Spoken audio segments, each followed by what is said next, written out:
अस्सलामुअलैकुम। इस लेक्चर में हम पढ़ेंगे स्पेस कर्व्स और partial differentiation of vector functions, functions of several variables पहले डिस्कस करेंगे और उसके बाद फिर पार्शियल डिफरेंशिएशन उसके डिस्कस करेंगे। चलते हैं स्पेस कर्व की डेफिनेशन की तरह। स्पेस कर्व के लिए एक एक पॉइंट कंसिडर करेंगे पी, जो कि कोऑर्डिनेट्स एक्स वाई जी रखता होगा और उसके कोऑर्डिनेट्स डिस्क्राइब किए हैं पैरामीट्रिक इक्वेशन में इस तरह से कि एक्स इक्वल है एक्स ऑफ टी और y equal y of T और z equal z of T.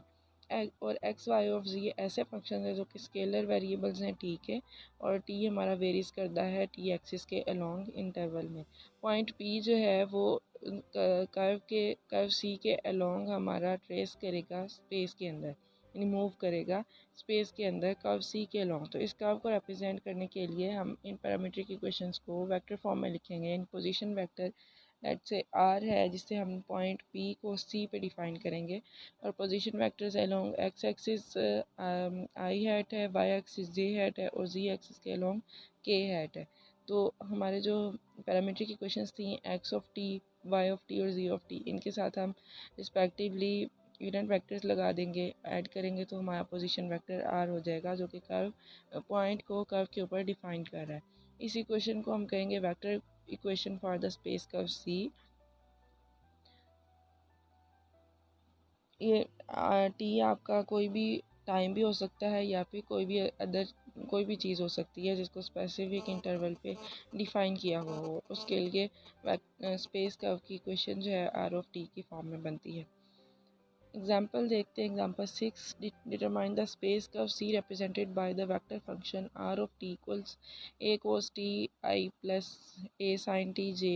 हमें दो कंपोनेंट्स दिए हैं, ए कोस टी और ए साइन टी, और इंटरवल हमें टी का डिफाइन किया है 0 से टी 2 पाई तक। हमने पोजीशन बतानी है। ये जो पोजीशन वेक्टर है ये किस फॉर्म का है ये बताना है हमने।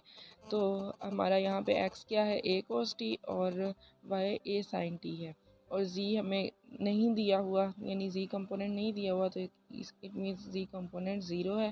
तो इस वजह से हमारा जो प्लेन है वो एक्स वाई प्लेन है, स्पेस नहीं है। अब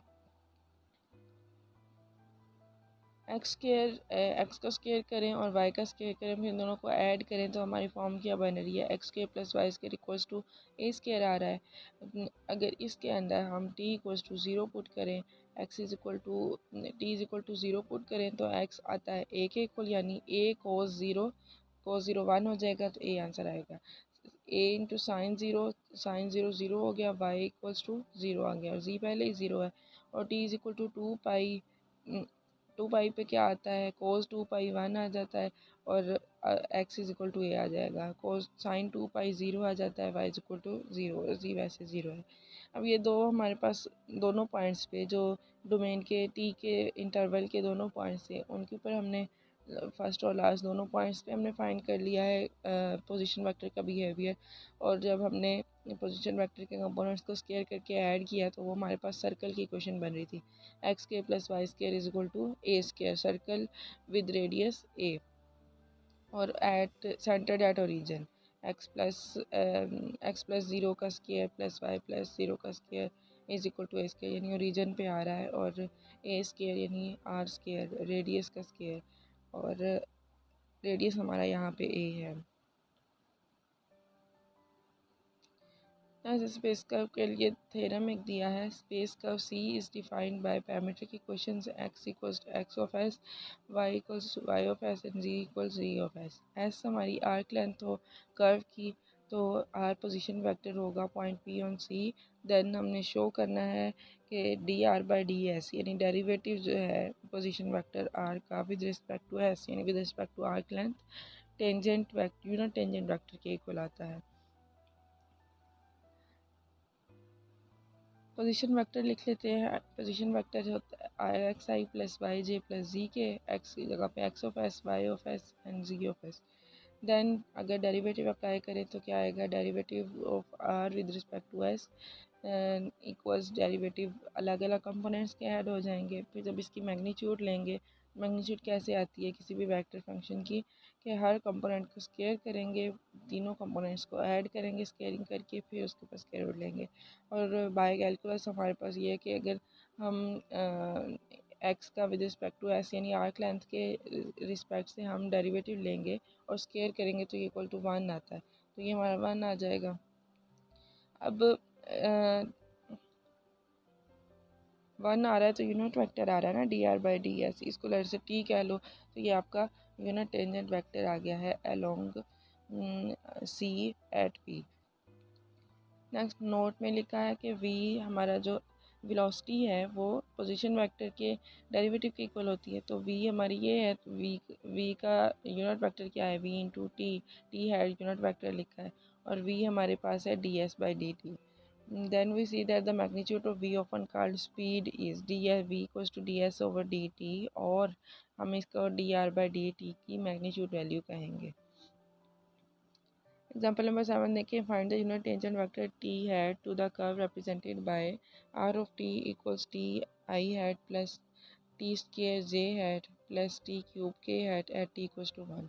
सिंपली हमने क्या करना है, इसका डेरिवेटिव लेना है r का with respect to t। Derivative ले लिया, t का डेरिवेटिव 1 आया, t स्क्वायर का 2t और t क्यूब का 3t स्क्वायर। अब हमने इसकी मैग्नीट्यूड फाइंड करनी है, तीनों कंपोनेंट्स को स्क्वायर किया, ऐड किया, और इसकी मैग्नीट्यूड हमारे पास आ गई 1 plus 4t square plus 9t power 4 और square root. Then unit vector t hat किसके इक्वल होता है, vector v over magnitude of v, यानी वेक्टर v हमारा जो है वो लिखेंगे डिवाइडेड बाय मैग्नीट्यूड, हर कंपोनेंट से मैग्नीट्यूड डिवाइड हो जाएगी और वो यूनिट वेक्टर आ जाएगा। At t is equal to 1 उन्होंने पूछा तो आप t की जगह पे 1 पुट कर देंगे, ये आपका यूनिट वेक्टर आ जाएगा। नेक्स्ट थ्योरम देखते हैं, prove that the vector defined by d t hat by d s is normal to the unit vector t hat at any point on the curve C. Normal means कि अगर आप इन दोनों को multiply करोगे, d t hat by D s dot d hat लोगे तो वो ज़ीरो आना चाहिए। अब हमें पता है कि टी हैट जो है वो यूनिट टेंजेंट वेक्टर है, जब यूनिट टेंजेंट वेक्टर है तो इसका जब डॉट प्रोडक्ट टी हैट के साथ लेंगे तो इक्वल्स टू 1 आएगा। अब जब ये कांस्टेंट टर्म है, जब इसका डेरिवेटिव लेंगे यानी T dot t hat constant है, इक्वल्स टू 1 आ रही है, डेरिवेटिव लेंगे तो ज़ीरो हो जाएगा डेरिवेटिव। अब डेरिवेटिव का प्रोडक्ट रूल लगाते हैं, डॉट प्रोडक्ट का, फर्स्ट फंक्शन का derivative second as it is plus first as it is second का डेरिवेटिव। चूँकि डॉट प्रोडक्ट में हम इसको इंटरचेंज कर सकते हैं, T dot D T by D S equal है T dot D T by D S, ये 2 टाइम्स आ रहा है, तो 2 टाइम्स आ रहा है, फिर 2 से डिवाइड कर देंगे तो होल इक्वेशन ये बन जाएगी d t hat by D s dot t hat equals to 0। तो ये हमें इम्प्लाई कर रही है कि डी टी हैट और टी हैट जो है आपस में नॉर्मल है, d t hat over d s is normal to t hat. Theorem 3.6 क्या कह रहा है कि prove that necessary and sufficient condition for a vector function a of t to be constant is dA by dt equals to 0 vector. यानी अगर एक vector function constant होगा उसी सूरत में जब डेरिवेटिव उसका ज़ीरो आ जाए, ज़ीरो वेक्टर आए। तो हमें पता है कि वेक्टर जो है कांस्टेंट कब होता है, जब उसकी मैग्नीट्यूड और डायरेक्शन दोनों कांस्टेंट हो, यानी चेंज ना हो रही हो। तो उसके लिए ए ऑफ टी भी या कांस्टेंट वेक्टर लेके चलेंगे, ऊपर scalar variable T constant vector है, इसका मतलब है एट सम टाइम भी उसकी वैल्यू चेंज नहीं हो रही, यानी A of T plus delta T equal आएगा ए ऑफ टी से। और इससे हम डेफिनेशन कंस्ट्रक्ट करेंगे, अब A of T plus delta T minus A of T equals to 0 vector. A of T से बोथ साइड्स सब्ट्रैक्ट कर लिया है तो ये हमारे पास इक्वेशन बन गई है। अब जब इसके ऊपर लिमिट अप्लाई करेंगे, इसको डेल्टा टी से डिवाइड करेंगे और इसके ऊपर लिमिट अप्लाई करेंगे डेल्टा टी अप्रोच 0, तो ये किसकी डेफिनेशन बन जाएगी, डेरिवेटिव ऑफ वेक्टर फंक्शन की। तो ये हमारे पास चूँकि ऊपर वाली जो A of T plus delta T minus A of T है वो ज़ीरो है। क्यों ज़ीरो है, हमने देखा कि कांस्टेंट वेक्टर फंक्शन हम लेके चले थे, यानी चेंज उसके ऊपर टाइम के अंदर जो चेंज है वो ए के ऊपर कोई फ़र्क नहीं डाल रहा, तो इसलिए ऊपर न्यूमरेटर हमारी टर्म ज़ीरो वेक्टर आ जाएगा, तो ये सारी ज़ीरो हो जाएगी। यही हमारी नेसेसरी कंडीशन थी, यानी इफ़ वाला पार्ट हमने सॉल्व कर लिया कि अगर कांस्टेंट वेक्टर फंक्शन हो तो उसका डेरिवेटिव ज़ीरो आता है। अब हम डेरिवेटिव ज़ीरो लेके चलेंगे और उसको कांस्टेंट प्रूव करेंगे। डेरिवेटिव लेट कर लिया कि d A by D T equals to zero vector है। अब ए हमारे पास क्या होता है, इसके रिप्रेजेंट करें कंपोनेंट्स में, तो A one of T I plus A two of T J plus A three of T के, और इसके ऊपर डेरिवेटिव अप्लाई करें D A one by D T plus D A two by D T plus D A three by D T. क्योंकि D A by D T equal zero लिया हुआ है तो वो ज़ीरो वेक्टर लिखेंगे। अब zero vector means कि इसका आई कंपोनेंट भी ज़ीरो है, जे कंपोनेंट भी ज़ीरो है और के कंपोनेंट भी ज़ीरो है। तो I component D A one by D T है वो भी ज़ीरो रखा, D A two by D T zero, D A three by D T equals to zero. तीनों कंपोनेंट ज़ीरो हो गए हैं। इट मीन्स हमारा जो अगर कोई कंपोनेंट ज़ीरो हो जाए, कंपोनेंट का डेरिवेटिव ज़ीरो हो जाए, तो इट मीन्स कि वो कंपोनेंट खुद क्या है, कांस्टेंट है। These equations imply that a1, a2 and a3 are independent of t, that is they are constant scalars। यहाँ हमारी सफिशिएंट कंडीशन भी प्रूव हो गई है। तो हम 3.7 देखते हैं। Prove that the necessary and sufficient condition for a vector function a to have a constant magnitude is a dot derivative of a equals to zero. यानी डॉट प्रोडक्ट हमने इफ़ एंड ओनली इफ़ वाला part solve करना है कि अगर vector a की magnitude constant हो तो उसका डॉट प्रोडक्ट उसके डेरिवेटिव के साथ ज़ीरो आता है। और इसी तरह डॉट प्रोडक्ट को ज़ीरो लेके चलना है और प्रूव करना है कि वेक्टर की जो मैग्नीट्यूड है वो कांस्टेंट है। पहले ले लेते हैं कि ए जो है वो वेक्टर फंक्शन है स्केलर वेरिएबल टी का, और मैग्नीट्यूड को कांस्टेंट सपोज करके चलते हैं। मैग्नीट्यूड कांस्टेंट है तो ए डॉट ए वेक्टर जो है वो ए स्केयर के इक्वल आएगा, यानी कांस्टेंट आंसर आएगा। अब जब इसका डेरिवेटिव लेंगे तो वो ज़ीरो आएगा, कांस्टेंट टर्म का डेरिवेटिव ज़ीरो आता है। Derivative of A dot A equals zero. अब डेरिवेटिव का लेफ्ट साइड पे डेरिवेटिव का फार्मूला अप्लाई करेंगे। First function as it is second का derivative plus second as it is first का डेरिवेटिव। अब इसको हम two times A dot D A by D T लिख सकते हैं। अब ये क्या इम्प्लाई कर रहा है कि वेक्टर का उसके डेरिवेटिव के साथ जो डॉट प्रोडक्ट है वो ज़ीरो आ गया है। हमारी एक कंडीशन प्रूव हो गई है, नेसेसिटी कंडीशन आ गई है। अब कन्वर्सली हम सपोज करेंगे कि डेरिवेटिव ज़ीरो है, देन प्रूव करना है कि मैग्नीट्यूड कांस्टेंट है। अब डेरिवेटिव ज़ीरो लिया, उसको टू टाइम्स लिख लिया, दोनों ज़ीरो वाली टर्म्स को ऐड कर लोगे तो कोई इफेक्ट नहीं होगा। ऐड कर लिया, वो डेफिनेशन बन गई, फार्मूले से डेरिवेटिव बन गया ए डॉट ए का। जब ए डॉट ए का डेरिवेटिव ज़ीरो है तो इट मीन्स ए डॉट ए खुद क्या है, कांस्टेंट टर्म है, यानी ए स्क्वायर कांस्टेंट है, या फिर ए इक्वल आ रहा है मैग्नीट्यूड ऑफ ए के, वो इक्वल कांस्टेंट आ रहे हैं। और ये सफिशिएंट कंडीशन थी, हमारा प्रूफ कंप्लीट हो गया। एग्जाम्पल 8 देखते हैं। ए ऑफ टी वेक्टर दिया है sine T I plus cos T J plus square root 3k has constant magnitude and is orthogonal to its derivative. Orthogonal to its derivative constant magnitude के लिए हम ऊपर वाला थ्योरम अप्लाई करेंगे। A dot derivative of A equals to zero आएगा, और यही हमारा कांस्टेंट मैग्नीट्यूड के लिए हमने नेसेसरी एंड सफिशिएंट कंडीशन कहा है। तो जस्ट हम वो प्रूव कर दें तो इट मीन्स हमारा क्वेश्चन हो जाएगा। ए ऑफ टी है, उसकी मैग्नीट्यूड पहले फाइंड की, टू आ रही है मैग्नीट्यूड, यानी हर कंपोनेंट का स्केयर लिया, फिर उसको ऐड किया, स्केयर रूट लिया, तो आंसर हमारा टू आ रहा है, तो ये कांस्टेंट है। इसका डेरिवेटिव लेंगे ए का, तो ये क्या आएगा, साइन का डेरिवेटिव कॉज और कॉज का derivative minus sine, square root 3 का डेरिवेटिव ज़ीरो हो जाएगा, इसलिए वो नहीं लिखा। और अब इन दोनों का डॉट प्रोडक्ट लेंगे, वेक्टर ए का वेक्टर डेरिवेटिव ऑफ ए के साथ डॉट प्रोडक्ट लिया, आई कंपोनेंट ने आई कंपोनेंट के साथ मल्टीप्लाई होना है, sine T into cos T आएगा, माइनस जे कंपोनेंट ने जे कंपोनेंट के साथ मल्टीप्लाई होना है, तो cos T into sine T, तो इन दोनों को सब्ट्रैक्ट करेंगे, सेम वैल्यूज़ हैं, माइनस के साइन के साथ, तो ज़ीरो आंसर आ जाएगा। यानी ए और डेरिवेटिव ऑफ ए का डॉट प्रोडक्ट ज़ीरो आ गया, तो इट मीन्स ये ऑर्थोगोनल है, ऑर्थोगोनल भी है और कांस्टेंट मैग्नीट्यूड भी कांस्टेंट है। ये हमारा एग्जाम्पल कंप्लीट हो जाती है। नेक्स्ट देखिए theorem 3.8। Prove that necessary and sufficient condition for vector A to have a constant direction is cross product of A and derivative of A equals to zero vector. सबसे पहले हम suppose कर लेते हैं कि वेक्टर ए जो है वो स्केलर वेरिएबल टी का है और ए है जो है यूनिट वेक्टर है in the direction of vector A, then हमारा स्केलर प्रोडक्ट किसके इक्वल आएगा, वेक्टर ए इक्वल होता है ए की मैग्नीट्यूड और उसका यूनिट वेक्टर की मल्टीप्लिकेशन के, A into vector A hat cross D by D T of, यानी ए की वेक्टर ए की रिप्लेसमेंट में हमने ए इंटू ए हैट लिखा है, लिख लिया। अब हम डेरिवेटिव का फार्मूला अप्लाई करेंगे, first function as it is, second का डेरिवेटिव प्लस फर्स्ट का डेरिवेटिव और सेकंड एज इट इज़।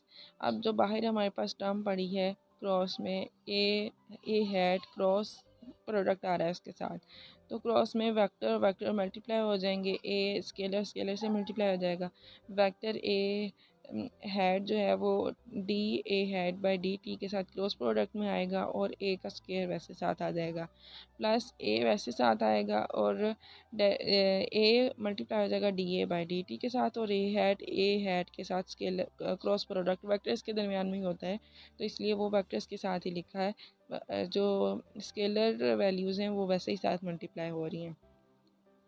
अब हमारा जो ए हैट के साथ जब क्रॉस प्रोडक्ट आता है तो हमेशा ज़ीरो होता है और सेकंड टर्म तो हमारा ज़ीरो वेक्टर आ गया। अब फर्स्ट टर्म हमारी क्या है, A square A cross A hat cross D A hat by D T. अब सिंस हमारा जो अब सपोज जो हमने सपोजिशन करनी थी फर्स्ट इफ़ वाले पार्ट में कि वेक्टर ए की कांस्टेंट डायरेक्शन हो, कांस्टेंट डायरेक्शन होगी तो उसका जो unit vector in the direction of vector होगा वो उसका डेरिवेटिव ज़ीरो आ जाएगा। तो जब आप ए का क्रॉस उसके साथ लोगे तो वो क्या आएगा, ज़ीरो। देयरफॉर ये कंडीशन जो है नेसेसरी कंडीशन प्रूव हो जाती है।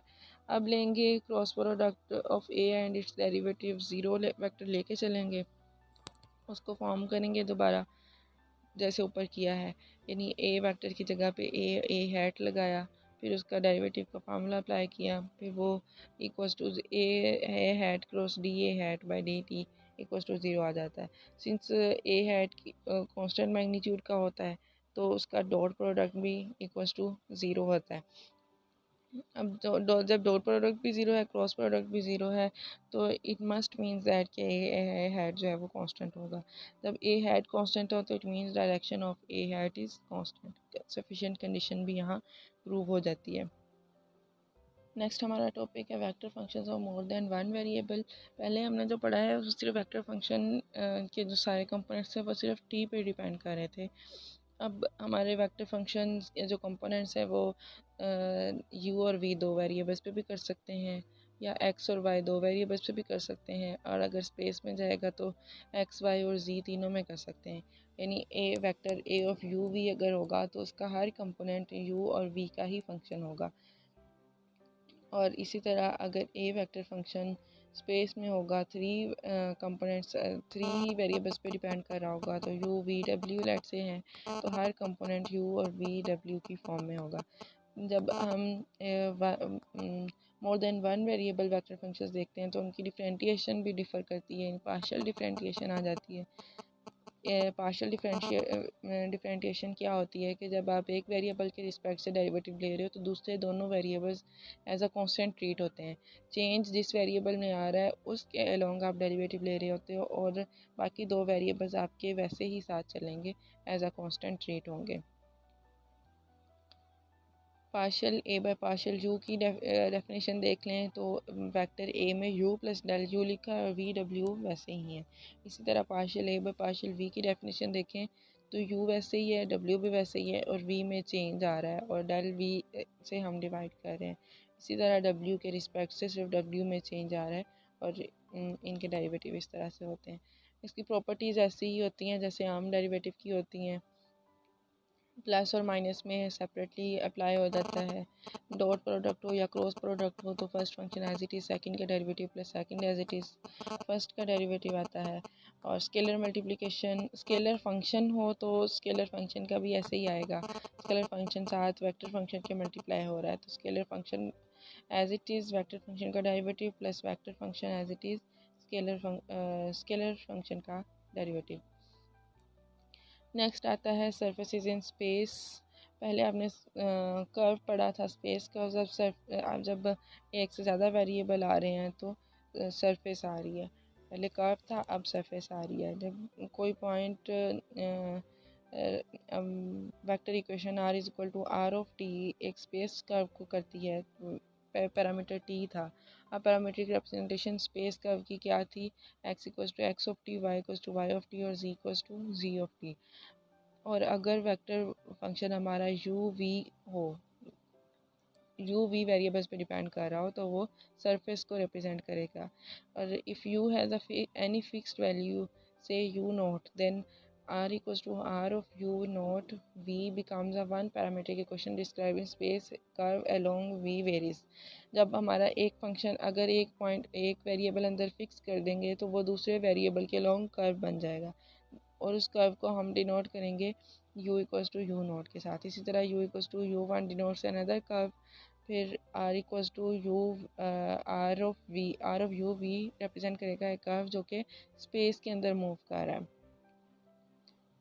इसी तरह R of U V represent एक सरफेस को करेगा जो कि जनरेट हुई है। जैसे ये फिगर देखें, यू जब यू नॉट है तो एक कर्व बन गया, जब U equals to U one है तो दूसरा कर्व बना, इसी तरह U equals to U two के लिए तीसरा कर्व बना। तो ये कर्व बनते जाएंगे। V equals to V naught के लिए वर्टिकली कर्व बना, V equals to V one के लिए भी वर्टिकली बना, V equals to V two के लिए भी एक कर्व बन गया। ये हमारे पास सरफेस बना देती है, एक कर्व्स आपस में मिल के सरफेस बना देते हैं। और इसकी रिप्रेजेंटेशन यानी इसका रिप्रेजेंटेशन वेक्टर क्या होता है, इसका एक्स कंपोनेंट भी यू वी पे डिपेंड करेगा, वाई कंपोनेंट भी यू वी पे और जी कंपोनेंट भी यू वी पे, और यू वी हमारे आर में से होते हैं, प्लेन में से होते हैं। नेक्स्ट चलते हैं थ्योरम की तरफ। Theorem, if r equals to r of u v represents a surface s in space, then show that the unit normal vector n to the surface s at any point is given by n hat equals partial r by partial u cross partial r by partial v divided by its magnitude। अब normal vector की बस आपने ये definition याद रखनी है इस theorem से कि नॉर्मल वेक्टर कैसे कैलकुलेट करना है। जब आपको आर दिया होगा जो कि यू और वी पे डिपेंड कर रहा होगा, दो डिफरेंट वेरिएबल्स पे, तो आपने उसके डेरिवेटिव्स लेने हैं दोनों वेरिएबल्स के रिस्पेक्ट से, फिर उनका क्रॉस प्रोडक्ट लेना है और फिर उनकी मैग्नीट्यूड लेनी है, फिर उनके क्रॉस प्रोडक्ट को मैग्नीट्यूड से डिवाइड कर देंगे तो नॉर्मल वेक्टर आ जाएगा। जैसे एग्जांपल नंबर 9 में देखें, find a normal vector n hat to the surface defined by r of U V. X component हमारा u cos v है, y component u sin v और z कंपोनेंट u है। अब पार्शियल डेरिवेटिव्स ले लेते हैं। Partial r by partial u क्या आएगा, with respect to u derivative लेना है, v कांस्टेंट रहेगा। u डेरिवेटिव ले रहे हैं तो cos v वैसे ही रहा, u का डेरिवेटिव 1 आ गया, प्लस साइन v वैसे ही रहा और u का डेरिवेटिव 1। इसी तरह थर्ड कंपोनेंट में u है तो u का डेरिवेटिव 1 आ जाएगा। अब partial r by partial v लेना है, u एज इट इज़ रहेगा, cos का डेरिवेटिव माइनस साइन तो माइनस साइन v आ गया, साइन u वैसे ही रहा, साइन का डेरिवेटिव cos v साथ लगा दिया। अब थर्ड कंपोनेंट यानी k वाले कंपोनेंट में v नहीं है तो u as a constant treat हो रहा है, कांस्टेंट का डेरिवेटिव 0, इसलिए k कंपोनेंट हमने नहीं लिखा। अब क्रॉस प्रोडक्ट कैसे लेना होता है, हमने फर्स्ट रो आई हैट जे हैट के हैट लेनी है और सेकंड रो में पहले वाला वेक्टर लिखना है, थर्ड रो में सेकंड वाला वेक्टर लिखना है।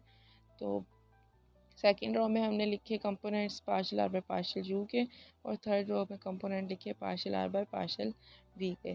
अब इसका डिटर्मिनेंट फाइंड कर लेंगे तो ये हमारे पास क्रॉस प्रोडक्ट आ जाएगा। अब इसकी मैग्नीट्यूड लेनी है तो ये जो हमारे क्रॉस प्रोडक्ट है तीनों कंपोनेंट्स आएंगे, इनको स्क्वायर करेंगे, ऐड करेंगे, सिंप्लीफाई करेंगे तो ये हमारी मैग्नीट्यूड आ जाएगी स्क्वायर रूट टू यू। अब नॉर्मल वेक्टर क्या था, एन हैट, इन दोनों को डिवाइड करने से आएगा, तो डिवाइड कर दिया तो ये हमारा नॉर्मल वेक्टर आ गया। नेक्स्ट हमारा टॉपिक है वेक्टर इंटीग्रेशन का। वेक्टर इंटीग्रेशन सिंपली जैसे हम वैसे इंटीग्रेशन लेते हैं वैसे ही होती है। वेक्टर फंक्शन अगर आपको दिया हुआ तो आपने उसका इंटीग्रल फाइंड करना है। जो भी डेरिवेटिव जो फंक्शन के अंदर आपका वेरिएबल इन्वॉल्व हो रहा है इसके लॉन्गली आपने डेरिवेटिव लेना होता है, वो किसी और फंक्शन के इक्वल आ जाता है और साथ में आप प्लस सी करते हो। सी कोई भी आर्बिट्रेरी कांस्टेंट होता है और अगर वो वेक्टर फंक्शन कंपोनेंट्स की फॉर्म में हो, f1 f2 f3 की फॉर्म में हो, तो आपने उन तीनों कंपोनेंट्स का सेपरेटली इंटीग्रल लेना होता है। F1 कंपोनेंट का लोगे, F2 का लोगे, F3 का लोगे और साथ उसके यूनिट वेक्टर्स वैसे ही मल्टीप्लाई हो जाएंगे, आई हैट, जे हैट और के हैट। और उसका आंसर इस फॉर्म में आ जाएगा C hat equals to C1 I hat plus C2 J hat plus C3 K hat. Next, अगर लिमिट्स वाली इंटीग्रेशन हो, डेफिनेट इंटीग्रल हो, तो F of B minus F of A के इक्वल आता है। यानी जो आपका इंटीग्रल के बाद फंक्शन आएगा उसके अंदर अपर लिमिट माइनस लोअर लिमिट कर देंगे तो आपका इंटीग्रल आ जाएगा। जैसे एग्जांपल है F of T equals T minus T square I plus 2t cube J minus 3 है 3 के। फाइंड, हमने इंटीग्रल फाइंड करना है एफ ऑफ टी, फिर डेफिनेट इंटीग्रल 1 to 2 लिमिट्स के लिए अप्लाई करना है। एफ ऑफ टी लेंगे कैसे, आई कंपोनेंट का अलग से इंटीग्रेशन ली, टी की इंटीग्रेशन टी स्केयर बाई 2 और टी स्केयर की टी क्यूब बाई 3 ये आई कंपोनेंट की होगी। और 2t क्यूब की जब इंटीग्रेशन लेंगे तो t की पावर 4/4 आएगा और 2 साथ मल्टीप्लाई हो रहा है तो ये t की पावर 4/2 आ गया। 3 की integration with respect to t लेंगे तो 3t आएगा प्लस एनी आर्बिट्रेरी कांस्टेंट। जब डेफिनेट इंटीग्रल लेंगे तो upper limit minus lower limit करेंगे, जस्ट जो हमारा ऊपर आंसर आया है उसके अंदर हमने लिमिट्स पुट कर देनी है। अपर लिमिट पहले पुट करनी है, यानी टी की जगह पे 2 पुट करना है, माइनस लोअर लिमिट जब पुट करनी है तो टी की जगह पे 1 पुट करना है। सिंप्लीफाई कर लेंगे तो हमारा इंटीग्रल का आंसर आ जाएगा। Properties of integrable vector functions. First property है, अगर आपके वेक्टर फंक्शन के साथ कोई स्केलर मल्टीप्लाई हो रहा है तो उस स्केलर को आप इंटीग्रल से बाहर लिख लोगे, यानी जो भी इंटीग्रेशन के बाद आंसर आएगा वो स्केलर उसके साथ मल्टीप्लाई हो जाएगा। अगर कोई वेक्टर फंक्शन डॉट प्रोडक्ट में आ रहा है फंक्शन एफ ऑफ टी के साथ तो वो भी इसी तरह डॉट प्रोडक्ट में ही बाहर निकल आएगा फंक्शन का। आप इंटीग्रल फाइंड कर लोगे और उसका वेक्टर फंक्शन के साथ डॉट प्रोडक्ट लास्ट पे फाइंड कर लेंगे। क्रॉस प्रोडक्ट में भी सेम ऐसे ही करेंगे। फिर क्रॉस प्रोडक्ट आ रहा हो ए का और D F by D T का, तो A cross integral of D F by D T की जब करेंगे तो इंटीग्रल और डेरिवेटिव आपस में एंटी होते हैं तो एक वैनिश हो जाएगा डेरिवेटिव और इंटीग्रेशन दोनों, तो A cross F of T plus C आ जाएगा। इसी तरह सेकंड डेरिवेटिव का भी बताया है इन्होंने, एक rule 2 into D F by D T dot D second order derivative लिया है फंक्शन का, तो इसकी इंटीग्रेशन क्या आएगी।